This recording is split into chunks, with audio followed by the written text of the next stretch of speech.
Hello friends, welcome to the UPSC analyser. तो आज हम 10 दिसंबर का इंडियन एक्सप्रेस डिस्कस करेंगे। If you are liking this analysis then please like share and subscribe. यहाँ पर फार्मर्स ने अपने प्रोटेस्ट को एंड कर दिया है। स्पेशल प्रोविजंस मिले हुए हैं डिफरेंट स्टेट्स को। तो आर्टिकल 371A के अंतर्गत नागालैंड को स्पेशल प्रोविजंस मिले हैं। तो अंडर आर्टिकल 371A यहाँ पर नागालैंड को स्पेशल प्रोविजंस दिए गए हैं। अगर हाईएस्ट अनएम्प्लॉयमेंट रेट देखा जाए तो according to the figures of 2019 Nagaland has the highest unemployment rate among the states at 21.4%। तो यहाँ पर हमें दो फैक्ट्स पता चल गए। अब हम आगे चलते हैं। वैसे आपने आर्टिकल 371A वाली बात तो लक्ष्मीकांत में भी पढ़ी होगी। अब यहाँ पर ये न्यूज़ हम डिस्कस करेंगे। कल मैंने आपको प्लेसेस ऑफ वर्शिप एक्ट के बारे में बताया था। तो प्लेसेस ऑफ वर्शिप एक्ट 1991 एक उसमें ये भी सेक्शन है जो कि ये बात करता है अगस्त 15 1947 को हमें यहाँ पर प्लेसेस ऑफ वर्शिप जैसे मिले हैं हमको वैसे ही एक्सेप्ट करना। जो भी प्लेस ऑफ वर्शिप का जो भी रिलीजियस कैरेक्टर है हमें वैसे ही एक्सेप्ट करना है। And that no person shall convert any place of worship of a religious denomination into one of a different denomination और सेक्शन।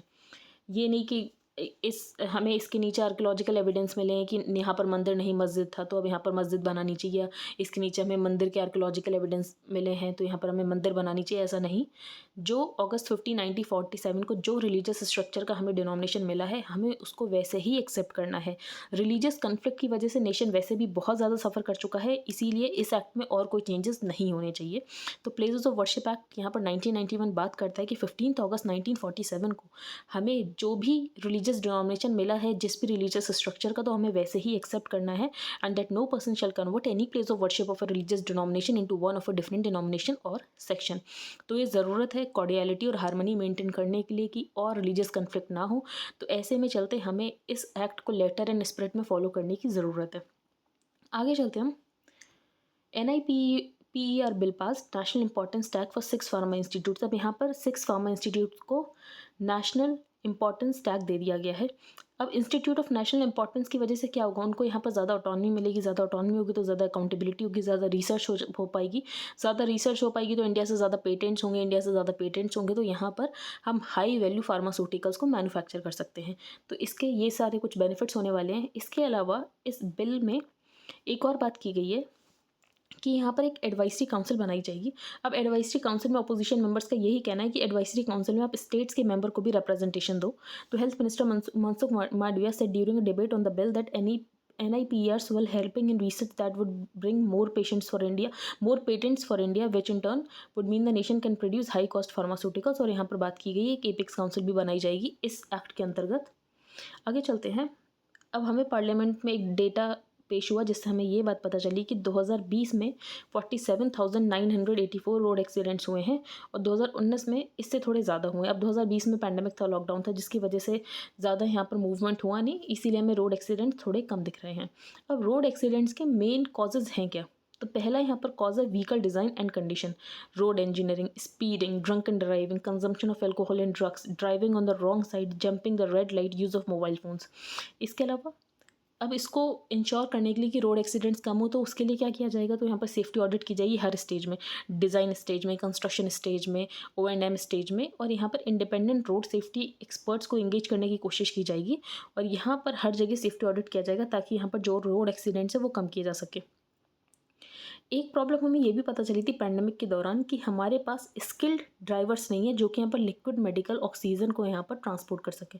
तो taking into account the continuous rise in requirement for the transportation of a liquid oxygen, extended period of oxygen management, addition to the inventory of cryogenic tankers and high fatigue attrition rate due to 24 cross operation. तो यहाँ पर एक pool बनाया जाएगा train drivers का जो कि यहाँ पर हजार्डियस कार्गो को ट्रांसपोर्ट कर सके।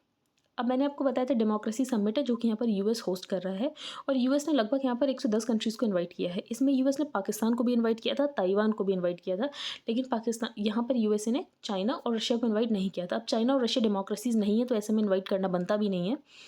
अब पाकिस्तान ने बोला है कि वो इस डेमोक्रेसी समिट को ऑल टुगेदर स्किप कर देगा। अब इसका हमें ये समझ आ रहा है कि हो सकता है वो इसीलिए स्किप कर रहा हो क्योंकि यहाँ पर चाइना को इनवाइट किया नहीं गया है और यहाँ पर ताइवान को इनवाइट किया गया है। अब यहाँ पर जो चाइना और पाकिस्तान वो काफ़ी ज़्यादा डीपनिंग उनके टाइज़ हैं, दोनों एलाइज़ हैं, तो हो सकता है इस वजह से चाइना ने थोड़ा फोर्स किया हो कि आप इस समिट को अटेंड मत करो। तो ये तो नहीं पता है क्योंकि इसका कोई एक्सप्लेनेशन दिया नहीं है। लेकिन Islamabad's decision is understood to be in reaction to the US inviting Taiwan, क्योंकि यहाँ पर यूएस ने ताइवान को इन्वाइट किया इंस्टेड ऑफ चाइना। और यहाँ पर जो पाकिस्तान है वो फॉलो करता है वन चाइना पॉलिसी को, तो हो सकता है इस वजह से यहाँ पर इन्होंने यूएस की समिट को ऑल टुगेदर यहाँ पर डिस्कार्ड कर दिया है।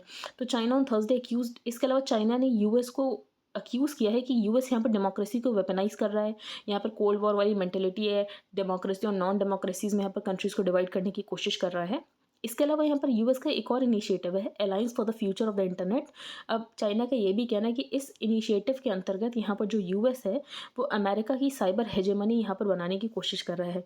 अब यहाँ पर यूएस ने बहुत सारी डेमोक्रेसीज को इनवाइट किया, लेकिन यहाँ पर यूएस ने बांग्लादेश को इनवाइट नहीं किया। लेकिन बांग्लादेश जो डेमोक्रेसी है, अब यूएस ने यहाँ पर बांग्लादेश को क्यों नहीं इनवाइट किया वो यूएस को ही पता होगा। आगे चलते हैं।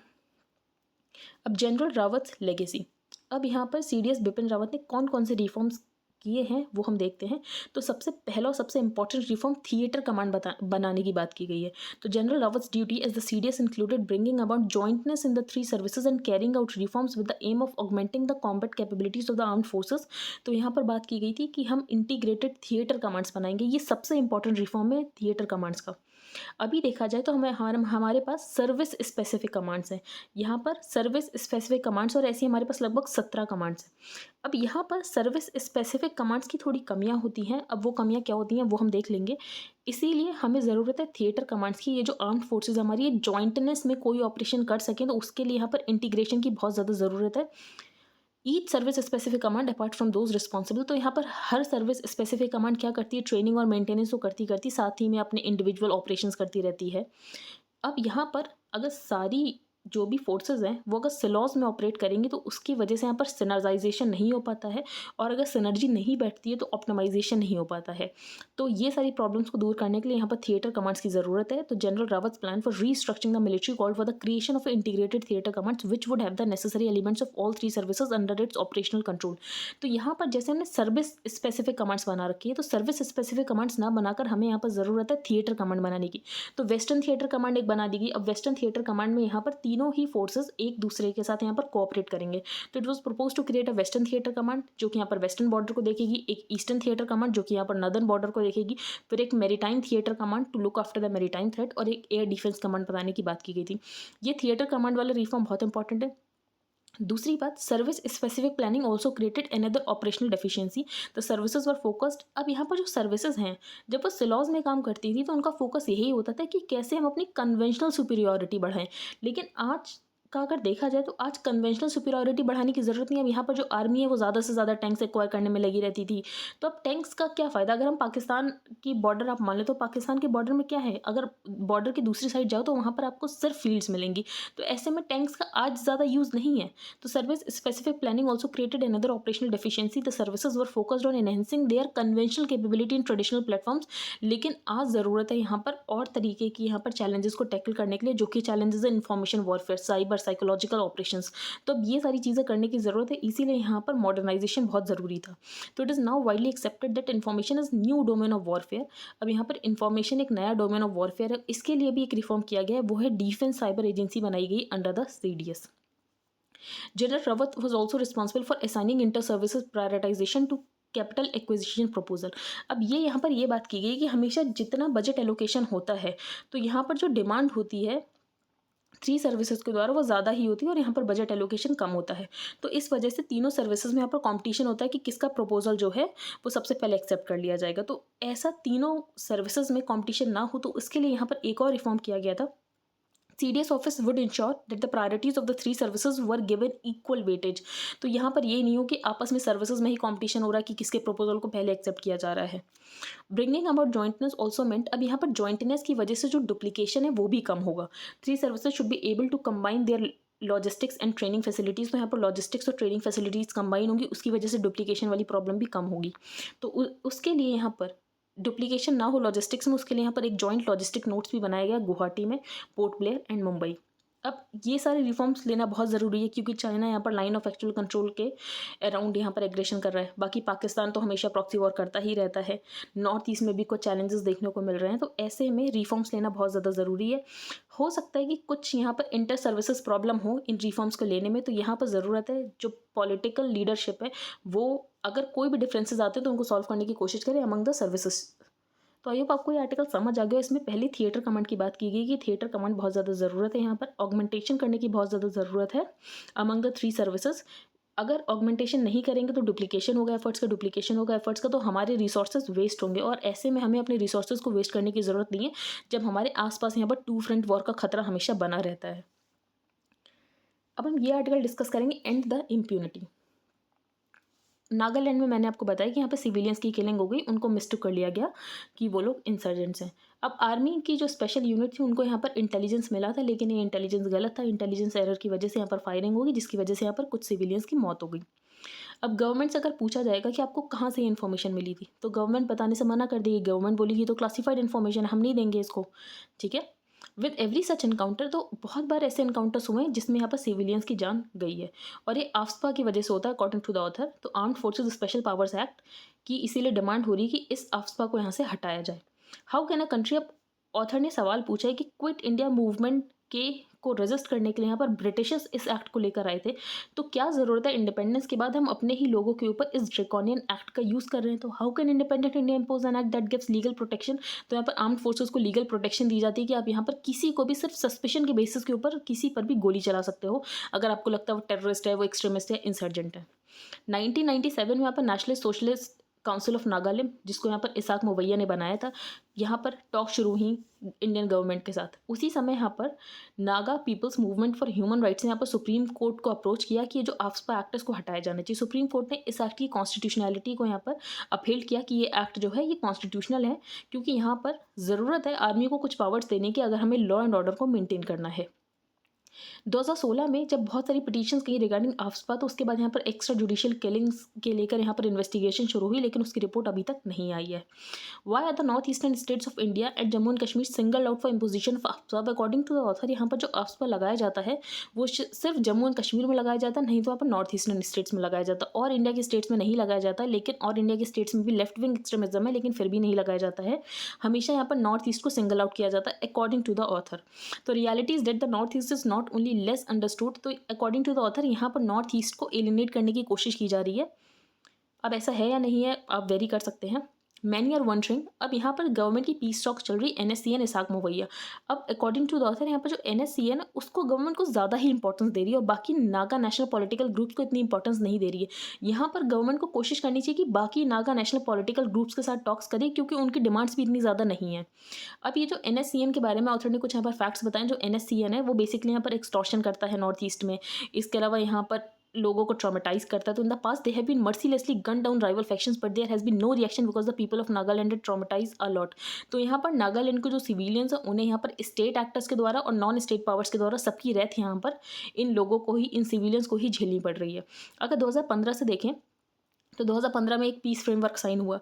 NSCN IM को यहाँ पर जो सेंट्रल गवर्नमेंट है वो ज़्यादा ही इंपॉर्टेंस दे रही है और NSCN IM की डिमांड भी बहुत ज़्यादा है। इनकी डिमांड ये है कि इनको एक सेपरेट फ्लैग चाहिए, सेपरेट कॉन्स्टिट्यूशन चाहिए। लेकिन अगर बाकी नागा नेशनल पॉलिटिकल ग्रुप्स को देखें तो उनकी इतनी ज़्यादा डिमांड नहीं है। तो these groups have also never raise the sovereignty issue. इनको तो यहाँ पर ये भी नहीं कि उनको एक सॉवरेन यूनिट की तरह रिकॉग्नाइज किया जाए।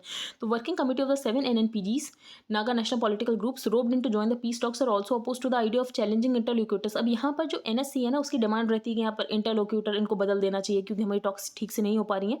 तो नागा नेशनल पॉलिटिकल ग्रुप्स, बाकी जो 7 नागा नेशनल पॉलिटिकल ग्रुप्स हैं उनकी तो डिमांड है भी नहीं। तो यहाँ पर गवर्नमेंट को ज़रूरत है कि बाकी के नागा नेशनल पॉलिटिकल ग्रुप्स के साथ यहाँ पर एंगेज करे। अब it's given that if the state uses armed forces, अब अकॉर्डिंग टू द ऑथर जो आर्म्ड फोर्सेस होते हैं वो ट्रेन होते हैं एनिमी को किल करने के लिए। तो वो कभी कभी यहाँ पर जो इंसर्जेंट्स होते हैं वो अपने ही देश के लोग होते हैं, लेकिन वो उनको भी एनिमी समझ लेते हैं। एक यहाँ पर और प्रॉब्लम बताई गई है कि इंसर्जेंसी को काउंटर करने के लिए नॉर्थ ईस्ट में एक फ्री मूवमेंट रिजीम थे इंडिया और म्यांमार के बीच में। तो इंडिया और म्यांमार यहाँ पर 1643 किलोमीटर का बॉर्डर शेयर करते हैं। तो फ्री मूवमेंट रिजीम का मतलब ये था, फ्री मूवमेंट रिजीम यहाँ पर साइन की गई थी। इसका मतलब बेसिकली यही था कि एक दूसरे के बॉर्डर में यहाँ पर 16 किलोमीटर तक अंदर जा सकते हैं for the trade and commerce, और इसकी वजह से according to the author smuggling बढ़ी है, but it is misuse by militants to smuggle drugs and arms. तो यहाँ पर जो फ्री मूवमेंट रजीम हमने म्यांमार के साथ साइन किया उसकी वजह से यहाँ पर स्मगलिंग बढ़ी है, तो ये और प्रॉब्लम बढ़ी है। तो आई होप आपको समझ आ गया हो ये आर्टिकल। अब हम आगे चलते हैं। The father of our nation Mahatma Gandhi once remarked youth are agents for transformation. लेकिन यहाँ पर सीजे एन वी रमना ने ये जो बातें बोली हैं उसके बारे में आर्टिकल है। लेकिन अगर हम देखें तो एजुकेशन का एक सोशल एजेंडा होता है। एजुकेशन ह्यूमन रिसोर्स का यहाँ पर डेवलप करने की कोशिश करता है, और ह्यूमन रिसोर्स जो है वो रिक्वायरमेंट होते हैं सोसाइटी की फॉर द डेवलपमेंट। और स्टूडेंट्स जो हैं, स्टूडेंट्स जाने जाते हैं कि कैसे उनके थॉट्स एकदम प्योर और ऑनेस्ट होते हैं, और कहीं भी इंजस्टिस होती है तो उसके अगेंस्ट वो यहाँ पर लड़ने की कोशिश करते हैं, आवाज़ उठाने की कोशिश करते हैं। लेकिन हम पिछले कुछ टाइमों से देख रहे हैं कि कोई भी हमें स्टूडेंट लीडर देखने को ही नहीं मिलता है। तो the importance of students participation in a modern democracy can't be played down. अब ये हो सकता है इस वजह से भी हो, जो आज के स्टूडेंट्स हैं वो काफ़ी ज़्यादा सेल्फ सेंटर्ड, उनको ये लगता है कि उनकी कन्वीनियंट लाइफ होनी चाहिए, उन्हें क्यों इन सारे चीज़ों में पढ़ना। तो it is necessary for students to take part in current debates. तो बेसिकली यहाँ पर सीजे रमना ने यही बोला है, जो स्टूडेंट्स हैं उनको यहाँ पर कंट्री की जो भी सिचुएशन है उसको लेकर अगर उनको लग रहा है कहीं इनजस्टिस हो रही है तो उसके अगेंस्ट उनको आवाज़ उठानी चाहिए। तो it is essential that more and more well meaning forward looking and upright students like you enter public life. तो यहाँ पर ज़रूरत है जो स्टूडेंट्स है वो डिबेट में पार्टिसिपेट करें, फॉरवर्ड लुकिंग उनकी थिंकिंग होनी चाहिए। तो it is there for necessary for students to realise the importance of the relationship with society. अब यहाँ पर जो स्टूडेंट्स हैं उनका सिलेबस भी इतना ज़्यादा हो जाता है बचपन से उनको। अभी तो आपने वाइट हेड जूनियर वाला केस भी सुना होगा कि पेरेंट्स को भी लगता है कि बस हमारे बच्चे पढ़ के बहुत अच्छी जॉब पैसा कमाने लगे, बाकी सोसाइटी से तो कोई लेना देना नहीं है, तो उनको बिल्कुल सोसाइटी से अबेंडन कर दिया जाता है बच्चों को बहुत छोटे से ही। Students are an integral part of the society. They can't live in isolation. Students are guardians of freedom, justice, equality, ethics, and social equilibrium. All this can be achieved only when their energies are properly streamlined. अगर हम देखें तो nearly 1/4 जो हमारी population है उसको अभी भी बेसिक एजुकेशन नहीं मिलती है। यूनिवर्सिटी के एज ग्रुप में जो बच्चे हैं उसमें सिर्फ 27% ही ऐसे बच्चे हैं जो कि यहाँ पर यूनिवर्सिटी के लिए एनरोल करते हैं। Unfortunately the focus now days is on professional courses. ज़्यादातर यहाँ पर पेरेंट्स का भी यही फोकस होता है जो उनके बच्चे वो प्रोफेशनल कोर्सेज करें, और ह्यूमैनिटीज़ और नेचुरल साइंसेज ज़्यादातर यहाँ पर पेरेंट्स नहीं सपोर्ट करते हैं कि उनके बच्चे यहाँ पर ह्यूमैनिटीज़ और नेचुरल साइंसेज करें, और बच्चे भी खुद ये बात नहीं करना चाहते हैं।